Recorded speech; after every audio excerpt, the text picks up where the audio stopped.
अस्सलाम वालेकुम दोस्तों, मेरा नाम मुदस्सिर और आप देख रहे हैं मुदस्सिर शहजाद यूट्यूब चैनल। दोस्तों, आप सबको अपनी इस नई वीडियो में खुशामदीद करता हूँ और आज की वीडियो में बात करने वाले हैं the four competencies of emotional intelligence के। इमोशनल इंटेलिजेंस जो होती है उसमें आपको कुछ आपके पास महारतें होनी चाहिए जो कि आपको मैनेजिंग लेवल पर या मैनेजेरियल लेवल पर जो है वो काम आएंगी। और जब आप मैनेज कर रहे होते हैं या एज अ मैनेजर कहीं भी काम कर रहे होते हैं या कहीं भी आप एज अ टीम लीडर काम कर रहे होते हैं, तो आपके पास ये स्किल्स बहुत ज़्यादा लाजमी होनी चाहिए। और इस स्किल्स में मैं आपको बताऊंगा कि आपके पास कौन कौन सी स्किल्स होनी चाहिए, कौन कौन सी महारतें होनी चाहिए जिनके ऊपर आप काम करें। और महारतों के बाद मैं आपको टोटल जो है वो चार इसमें मैं की पॉइंट्स रखने वाला हूँ और इनको डिवाइड करेंगे छोटे छोटे पॉइंट्स में, ठीक है। और उसको बड़ी डिटेल से हम बात कर रहे होंगे कि हाँ ये चीज़ है और इसको इस तरह करें तो इस लेवल पर जो है वो हमारे पास चीज़ें जो है काम में आती हैं और इस चीज़ को इस तरह किया जाता है, ठीक है। तो मुकम्मल इसके ऊपर बात करेंगे। तो सबसे पहले हम जिस चीज़ के ऊपर बात कर रहे होंगे वो होगी हमारे पास सेल्फ अवेयरनेस, जो कि खुद आगाही जिसको कह सकते हैं, वो उस बारे में हम मुकम्मल बात कर रहे होंगे, उसके पॉइंट से डिस्कस करेंगे आगे। और सेकंड हम बात कर रहे होंगे सेल्फ मैनेजमेंट के हवाले से। सेकंड हमारा पॉइंट होगा कि अपने आप को मैनेज किस तरह करते हैं, किस किस तरह जो भी चीज़ें करेंगे या आपको किस तरह मैनेज करना चाहिए, क्या क्या आपके पास की पॉइंट्स होने चाहिए, ठीक है। और थर्ड नंबर पे हम बात कर रहे होंगे सोशल अवेयरनेस कि जब तक आपको माशरे की जो है वो समझ नहीं होगी या उसके बारे में अवेयरनेस नहीं रखते होंगे तो आप जो है वो चीज़ों को भी चेंज जो है नहीं कर सकते, ठीक है। और लास्ट और फोर्थ नंबर पे जो हमारे पास होगी वो रिलेशनशिप मैनेजमेंट के ऊपर बात कर रहे होंगे कि आप किस तरह कर सकते हैं। ये सारी चीज़ें जो वो इमोशनल इंटेलिजेंस के साथ अटैच होती हैं। अगर आपने मेरी पिछली वीडियोज़ देखी हैं, उनकी सीरीज़ देखी है, तो आप इससे बखूबी तौर पर वाकिफ़ होंगे कि इस तरह इसको जो है वो किस तरह करते हैं, ठीक है। तो चलते हैं, सबसे पहले बात करते हैं पहले पॉइंट के बारे में जो कि हमारे पास है सेल्फ अवेयरनेस। सेल्फ अवेयरनेस का मतलब है खुद आगाही, क्योंकि जब तक अपने आप के बारे में आप नहीं समझेंगे कि मैं किस तरह रिएक्ट करता हूँ चीज़ों के ऊपर, तो आप किस तरह अपने चीज़ों के ऊपर अमल करता हूँ या फिर खुद किस तरह करवा सकता हूँ दूसरों से अमल, तो खुद को जब तक आप नहीं पहचानेंगे आप किसी को भी चेंज नहीं कर सकते।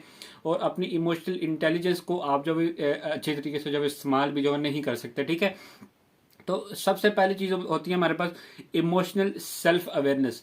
इमोशनल सेल्फ अवेयरनेस का मतलब होता है कि आपके इमोशंस जो हैं उनके ऊपर आपको जो है वो मुकम्मल कंट्रोल रखना होगा कि किस तरह की सिचुएशन में जो मैं किस तरह बिहेव करता हूँ और किस तरह मुझे करना चाहिए, या मैंने जो पिछली किसी सिचुएशन में बिहेव किया है अपने पास्ट में वो सही था कि नहीं था। इन चीज़ों के बारे में आप जो बात करेंगे। उसके बाद नेक्स्ट हमारे पास है एक्यूरेट सेल्फ अवेयरनेस। अच्छा, एक्यूरेट सेल्फ अवेयरनेस का मतलब एक तो ये कि हमारे पास दुरुस्त खुद आगाही।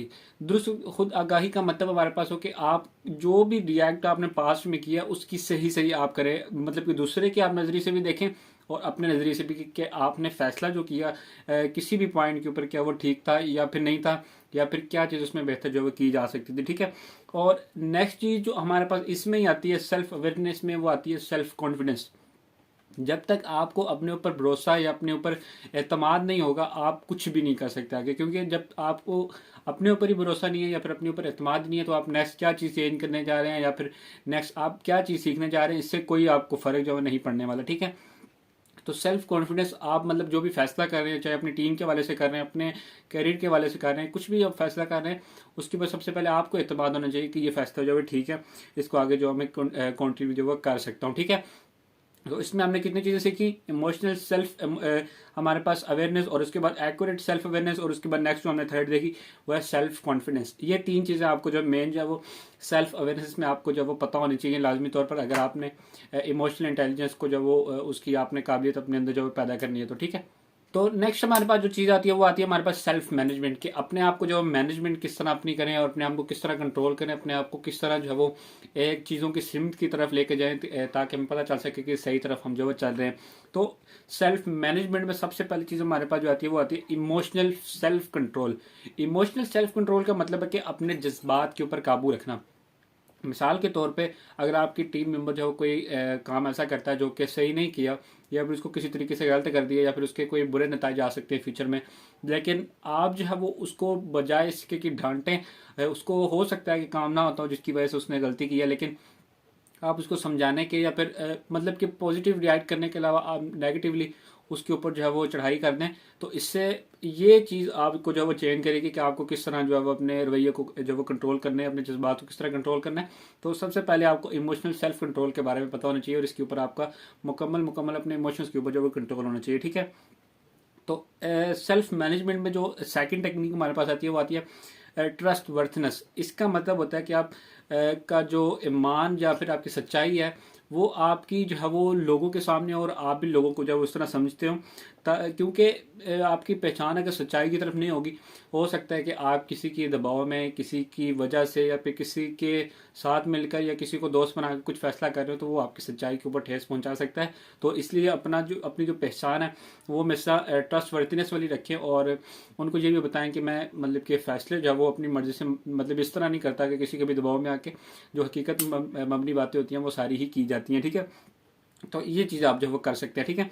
जो थर्ड चीज़ है वो हमारे पास वो सेल्फ मैनेजमेंट में हमारे पास आती है, वो आती है अचीवमेंट्स ओरिएंटेशन। अच्छा, अचीवमेंट्स ओरिएंटेशन का मतलब है कि फैसले तो आप कर रहे हैं, मतलब कि कुछ भी आपने फैसला किया, चाहे उसके कितने अच्छे नतीजे जो वो आगे, तो जब तक आपकी कोई हिम्मत नहीं होगी ना कि आपने आगे क्या जाना है, सिर्फ वही फैसले ही करते रहे या फिर कुछ चीज़ें तब्दील करते रहे, तो अगर आपकी कुछ हिम्मत ना हुई तो आपका कोई भी फ़ायदा नहीं होना उन चीज़ों के बारे में, क्योंकि आपने वही फैसले किए हैं, आप उधर ही रहेंगे, आपने वही चीज़ें जो चेंज करते रहेंगे, लगे रहेंगे।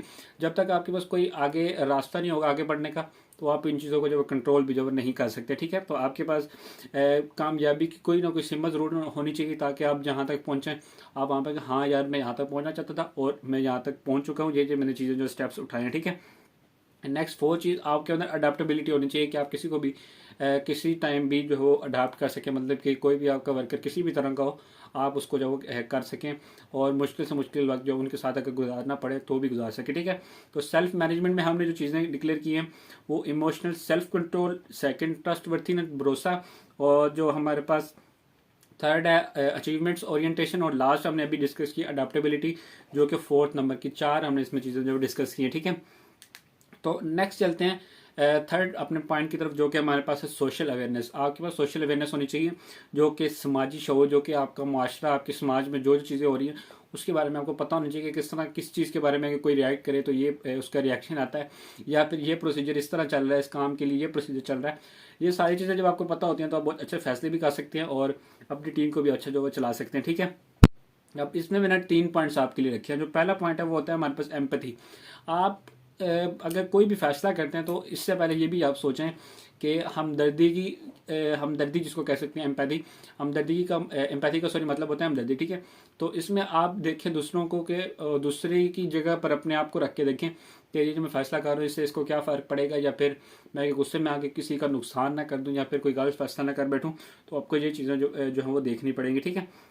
अच्छा, सेकंड जो सोशल अवेयरनेस में चीज़ आती है, एज अ मैनेजर आपको ये देखना चाहिए ऑर्गेनाइजेशनल अवेयरनेस, कि आपकी जो ऑर्गेनाइजेशन है उसमें किस तरह का माहौल है, क्या चीज़ किस तरह चल रही है।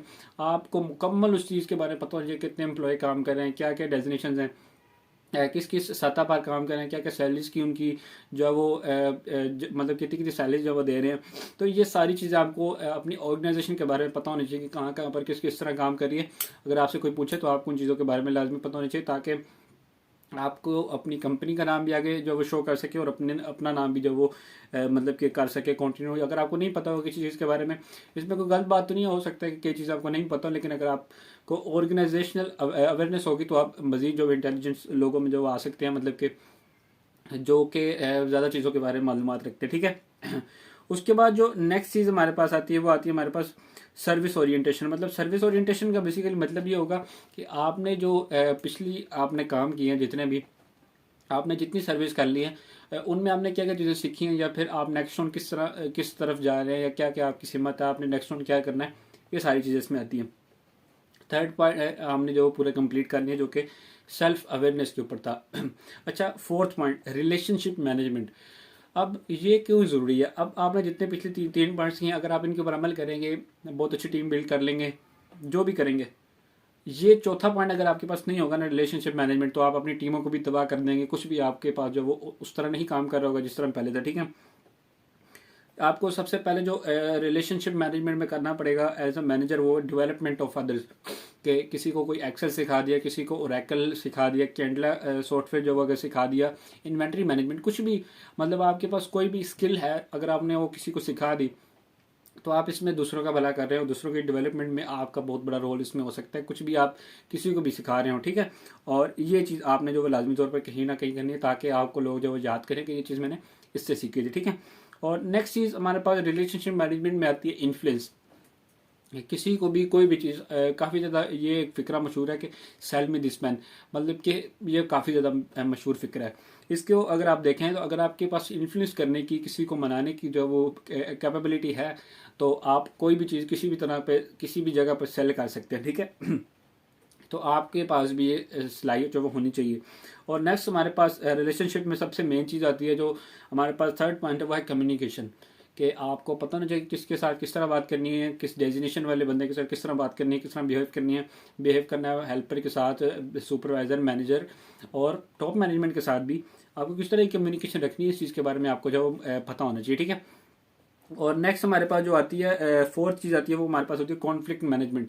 अब कॉन्फ्लिक्ट मैनेजमेंट हमारे पास क्या होता है, जब कोई भी टीम मेंबर, कोई भी मसला होता है दरपेश, तो काफ़ी ज़्यादा जो है इश्यूज आ रहे होते हैं टीम में, अगर उनमें कॉन्फ्लिक्ट पैदा हो जाता है, तो आप उसको मैनेज कर सकते हैं अच्छी तरीके से। अगर किसी की गलती है तो वाकई उसको एहसास दिलाकर मतलब कि बगैर किसी का नुकसान हुए आप जो उस मामले को हल कर दे, तो ये कॉन्फ्लिक्ट मैनेजमेंट आपके पास जो है स्किल है, ठीक है। तो नेक्स्ट हमारे पास आती है फोर्थ नंबर की लास्ट स्किल, जो हमारे पास है लास्ट पॉइंट से रिलेशनशिप मैनेजमेंट से, वो है हमारे पास टीम वर्क एंड कोलैबोरेशन। आपको मुकम्मल जो आपके दायरे में जिस तरह की भी टीम है, आप उनके साथ मिलकर काम करें, उनके साथ कोलैबोरेशन काम करके आगे चलें, तो इससे ही आपकी बेहतरी होगी। और आपको ये स्किल भी अपने अंदर पैदा करनी है कि आप जो टीम वर्क करवा सकें, ठीक है। तो ये थी हमारी वीडियो, 4 पॉइंट्स डिस्कस किए हैं, self awareness, self management, social awareness, और लास्ट पॉइंट जो है हमने डिस्कस किया वो रिलेशनशिप मैनेजमेंट के ऊपर था, ठीक है। नेक्स्ट ऑन वीडियोस बहुत ज़्यादा आ रही हैं हमारे पास इस टॉपिक के हवाले से, मतलब कि अगर आपने फर्स्ट वीडियो हमारी देखी है, उसमें मैंने मुकम्मल चीज़ समझाएंगे कि किस किस चीज़ के बारे में बात करेंगे इस कोर्स में। तो अब अगर आपने नहीं देखी तो हमने डिस्क्रिप्शन में जो लिंक्स दिए हुए हैं, वहाँ से आप जब वो देख सकते हैं, ठीक है। और चैनल को सब्सक्राइब कर लें अगर वीडियो अच्छी लगी है, दोस्तों के साथ लाजमी तौर पर शेयर करें। तो मिलता है फिर किसी अच्छी सी वीडियो में, तब तक दीजिए इजाज़त, अल्लाह हाफिज़।